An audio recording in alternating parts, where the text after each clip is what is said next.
안녕하십니까? 11월 25일 월요일 에스겔 4장 오늘 와플 본문입니다. 에스겔 4장에서는요.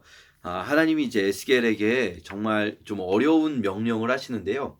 앞으로 우리가 에스겔서에서 몇 번 이것보다 뭐 더 어려운 명령들도 보게 됩니다. 에스겔의 선지자들이 에스겔뿐 아니고요. 선지자들은 이렇게 말로만 선포하는 게 아니라 때로는 이상한 행동들을 하면서 그 행동들을 통해서 백성들에게 보여주게 되는 게 있습니다. 뭐 이사야 같은 경우는 뭐 이렇게 발가벗고 예언을 하는 이런 일들도 있었죠. 이런 이상한 행동들은 백성들이 그냥 단지 말로만 해서는 듣지 않기 때문에 좀 더 강력한 메시지 전달의 도구가 되는 거죠. 선지자는 그 자신이 메시지 전달의 도구가 되는 겁니다. 그 오늘 본문에서 이제 하나님께서 명령하시는 거는요.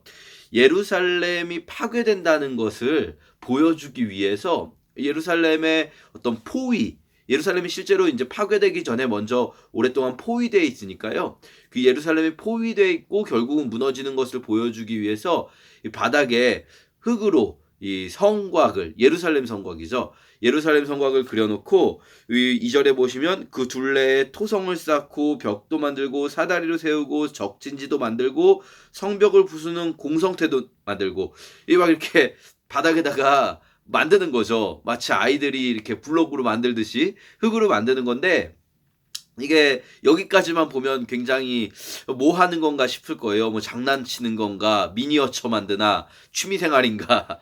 그런데 이제 이상한 행동은 그 다음입니다. 여기에 이렇게 다 만든 다음에 왼쪽으로 누워서요. 390일 동안 누워 있는 겁니다. 여러분 이게 처음에 누워 있으면 한 10시간 누워 있으면 정말 피로도 가시고 좋겠지만 그 한쪽으로만 누워서 자면은 다음날 아침에 목이 굉장히 뻐근하지 않겠습니까? 그런데 이게 하루도 아니고 24시간도 아니고 390일 동안 왼쪽으로 누워 있는 거예요. 390일 동안 누워 있으면요. 여러분 뭐 이 뻐근한 정도가 아니라 거의 막 몸을 못 쓰게 될 정도로 느껴질 겁니다, 아마. 그런데 하나님이 그렇게 하라고 하시는 이유는 그것이 징조가 될 것이라는 겁니다. 여기 이것이 이스라엘 백성에게 하나의 징조가 될 것이다. 이 징조라는 말은 사인이거든요. 이스라엘 백성들이 이걸 보고 표지로 느끼게 된다는 거예요. 하나님께서 우리를 이제 정말로 이렇게 하시겠구나. 포위하시고 우리를 멸망하게 하시겠구나. 우리의 죄악 때문에 우리가 망하는구나. 이거를 보여주는 표지판이 되는 거죠. 에스겔 본인이 하나의 표지판으로 사용되고 있는 겁니다. 사실 제사장에게는 이 에스겔에게는 굉장히 힘든 일이겠죠. 그리고 나서 390일 끝나면 또 반대쪽으로 오른쪽으로 돌아 누워서 40일. 이것이 390일은 이스라엘의 죄악을 그리고 40일은 유다의 죄악을 이야기하는 겁니다. 1년을 하루씩 쳐서 390년과 40년의 죄악을 이 제사장이 혼자의 몸으로 감당하게 되는 거죠. 이 기간 동안에 390일이면은 1년하고도 1개월 되지 않겠습니까? 그리고 40일이면 1년 2개월 전체 1년 2개월이 조금 넘는 기간일 텐데 그 기간 동안에 먹는 것도요. 10절에 보시면 매일 230g을 먹습니다. 230g이면요, 여러분 이 고기 3분의 1근 정도거든요. 요만큼 될 겁니다. 아마 요만큼 먹는 거예요. 하루에. 이게 한 끼가 아니고요. 그리고 물은 더 심합니다. 물은 6데시리터라고 나왔는데요. 60ml 아니겠습니까? 우리가 우유 하나 먹는 게 작은 박스가 우유 250ml인데 60ml면 이게 반 컵 정도밖에 안 되는 분량입니다. 하루에 물 60ml, 물 반 컵하고 요 230g의 곡물을 먹고 이거를 1년 2개월 동안 이렇게 해요. 엄청난 다이어트죠. 에스겔 선지자 움직이지도 않고 한쪽으로만 누워 있으면서 건강을 망치는 지름길이라고 할 수 있습니다. 그런데요. 하나님께서 이렇게 에스겔 선지자에게 시키시는 이유가 뭐냐면 백성들이 보라는 거예요. 백성들이요. 그냥 말로만 해서는 안 들어요. 이미 사실 지금부터 한 200년 전부터 막 200 몇십 년 전부터 뭐 이사야 때 뭐 계속 미가 선지자 막 계속해서 선지자들이 선포했습니다. 그런데요, 백성들이 안 들어요. 우리 에스겔서의 시점에 와서는요, 이게 막 수백 년 동안 망한다, 니네 이렇게 하면 망한다, 너희들은 죄를 빨리 회개해라 했지만 수백 년 동안 안 망했잖아요. 어쨌든 200년 동안. 이사야 이후로 계속 안 망하니까 백성들이 뭐라고 하냐면요.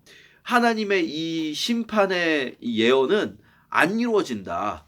이게 뭐 이루어지더라도 아주 더디게 이루어진다. 뭐 이런 식으로 사람들이 말하는 게 이제 뒤에 나오거든요. 에스겔서 뒤에.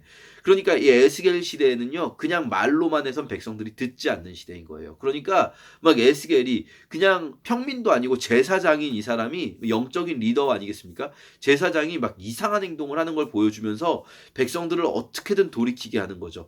그리고 이들은 앞으로도 안 들을 수도 있어요. 그러나 지금 당장 안 듣더라도 이렇게 이상한 행위들은요, 기억에 남을 겁니다. 그러면 이스라엘이 망한 다음에, 예루살렘이 멸망한 다음에, 지금 아직은 멸망하지 않았습니다. 멸망한 다음에라도 이때 에스겔을 통해 선포하신 하나님의 메시지가 기억나게 될 거라는 거죠. 우리가 오늘 본문 보면서요, 저희 좀 그런 생각을 해봤으면 좋겠습니다. 물론 에스겔 앞으로 뒤에도 계속해서 에스겔은 힘든 어떤 하나님이 시키시는 일들을 하게 되는데요.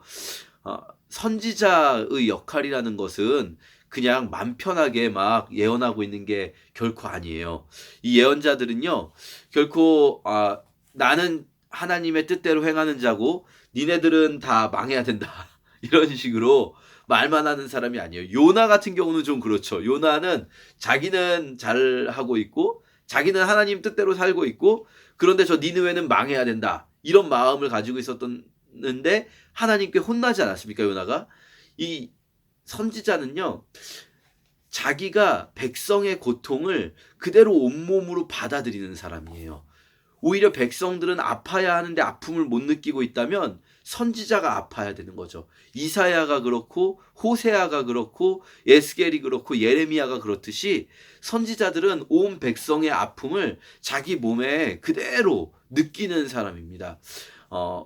그러니까 하나님 편에 서서 백성들에게 선포할 때는 하나님의 마음으로 백성들에게 선포하겠지만 또 한편으로 선지자는 백성들 편에 서서 하나님께 백성들의 죄악을 대신 이 몸으로 감당하는 사람이라고 할 수 있죠. 이 선지자의 가장 뭐랄까요, 원형의 모습을 보여주시는 분이 예수님이라고 할 수 있겠고요.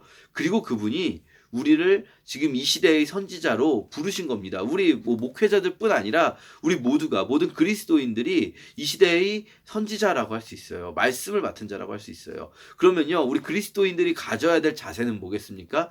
우리는 잘하고 있고 저 사람들은 잘못하고 있어. 우리는 하나님 뜻대로 살고 있고 저 사람들은 하나님 뜻을 벗어나 있어. 이런 태도일 수 없는 거죠.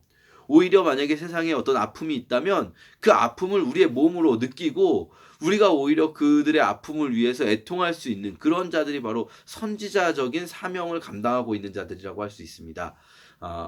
우리 이 교회 안에서든 또 교회 밖을 향해서든 나는 잘하고 있고 너희는 못하고 있어. 이런 자세 버리시고 혹시라도 내가 그렇게 다른 사람을 정죄하진 않았나 한번 생각해보고 정말 누군가의 어떤 잘못된 모습이 내 눈에 보인다면 내가 그것을 위해서 애통하고 그가 아파하지 않는다면 내가 아파해야 되는 그런 사람이 바로 하나님 앞에 선 그리스도인이다 생각하는 오늘 하루가 되었으면 좋겠습니다. 감사합니다.